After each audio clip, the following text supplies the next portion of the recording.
Assalamualaikum warahmatullahi wabarakatuh. Kembali lagi dengan Miss Novi di mata pelajaran Bahasa Indonesia.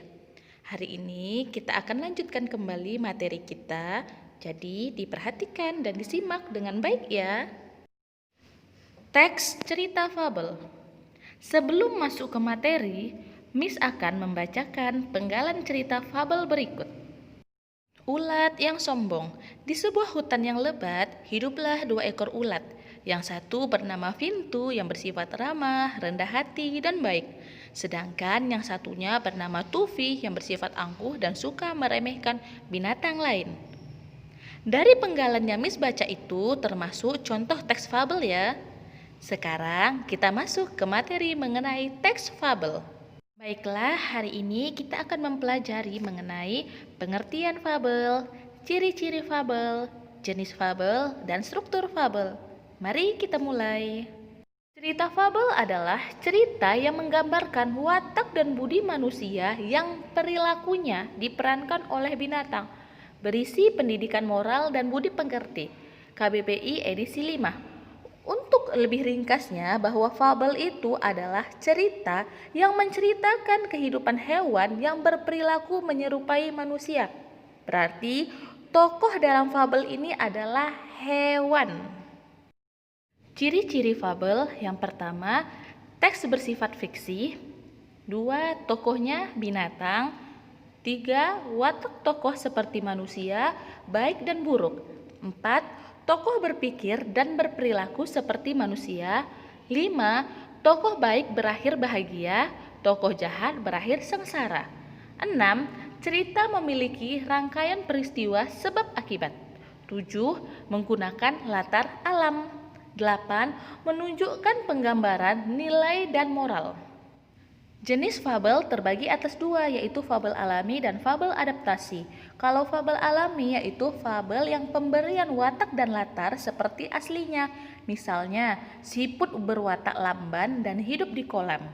Sedangkan yang kedua, fabel adaptasi yaitu fabel yang pemberian watak dan latar berbeda dengan aslinya, berarti ada pengubahannya. Contoh, siput berwatak gesit hidup di istana. Jadi, tidak hidup di kolam seperti cerita aslinya. Ada perubahan karakter, latar, tempat yang masuk dalam fabel adaptasi. Ciri kebahasaan teks fabel terbagi atas 5. Yang pertama, menggunakan urutan waktu atau lampau.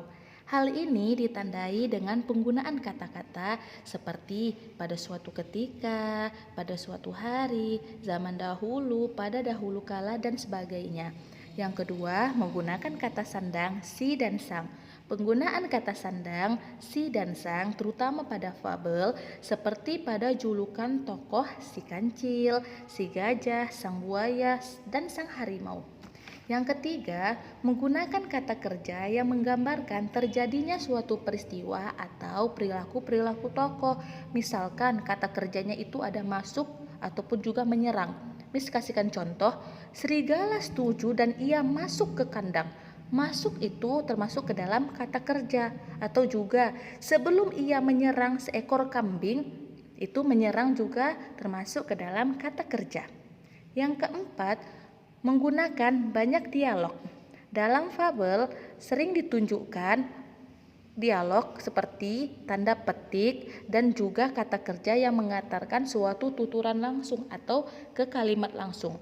Contohnya, wahai semut, hujan telah tiba, jangan bersembunyi. Seru kata kepada semut yang sedang berusaha keras menghindari tetesan air hujan. Berarti ada percakapannya di situ. Itulah juga termasuk ke dalam ciri kebahasaan fabel. Yang terakhir, menggunakan kata sifat untuk menggambarkan tokoh, tempat, atau suasana. Biasanya kata sifat seperti panjang. Baru ada kata besar, memiliki. Kita contohkan ya. Belalang sembah memiliki mata yang besar dan tangan yang panjang. Bisa juga itu termasuk ke dalam kata sifat. Ada kata besar dan juga ada kata panjang. Oke, udah paham ya mengenai ciri kebahasaan. Struktur fabel terbagi atas 4. Yang pertama, orientasi, yaitu bagian awal dari sebuah fabel.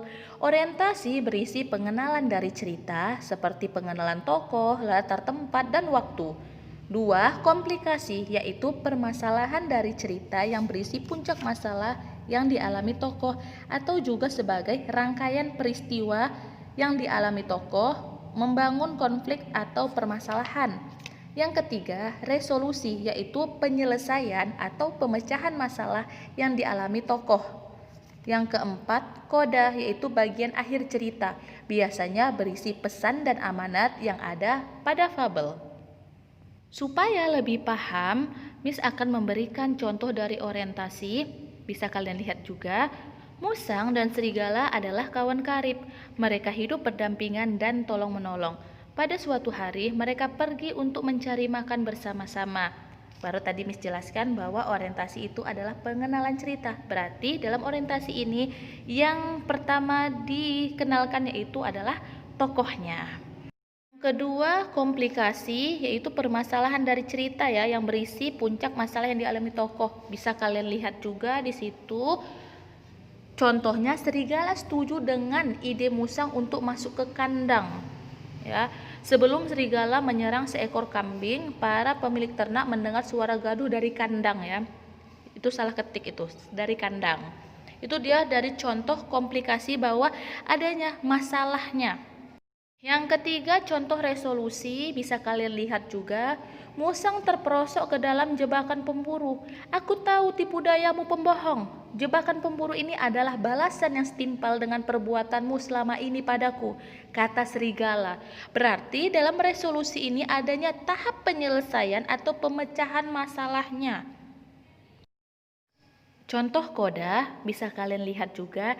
Inilah balasan bagi penipu yang keji, ujar serigala dalam hatinya.